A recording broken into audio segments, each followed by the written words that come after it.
Magandang araw mga ka-avatar! Kamakailan lang ay nabalitaan nating may tampuhan sa pagitan ng ating gymnast superstar na si Carlos Yulo at kanyang ina. Yan ang ating pag-uusapan sa episode na ito. Pero bago ang lahat, panoorin muna natin ang ABS-CBN press conference ng ina ni Carlos.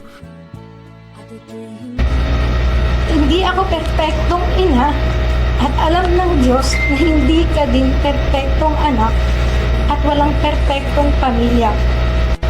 Walang ibang hangad ang isang ina kung hindi ang ikabubuti ng kanyang anak at sa bawat miyembro ng pamilya. Ako ay isang ina na saktan dahil ang mabait na anak na pinalaki ko ng maayos at mabuting tao ay hindi na nakikinig sa napagabay ng magulang. Pops, may mga chismis po mga ka-avatar na ang GF daw ni Carlos ang dahilan ng kanilang tampuhan.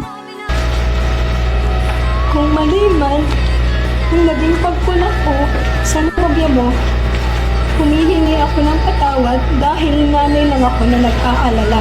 Confirmed mga ka-avatar, pinuna pala ng nanay ni Carlos ang nobya niya. Bukas ang aming pintuan sa tahanan, may pera ka o wala, Pose, talaga po? kung nanaisin mong bumalik sa amin. Hihingi ako ng patawad sa iyo at sa sambayanan sa mga nasabi ko sa interview.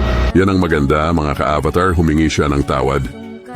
Iintindihan ko na maaaring tignan ng iba na kaya lamang ako nagsasalita ngayon ay dahil sa iyong tagumpay at kasaganaan. Kasaganahan lang pala ang turing mo sa maaring umabot sa 100 million pesos, madam.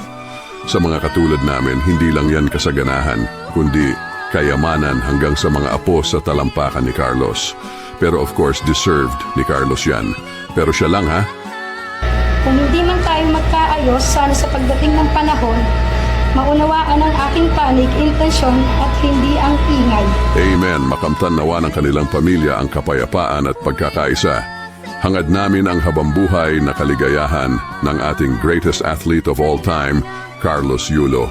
Hanggang dito na lang, mga ka-avatar. Ito po ang inyong lingkod, Noli Tiangco, na nagsasabing aanhin pa ang damo kung wala kang kabayo.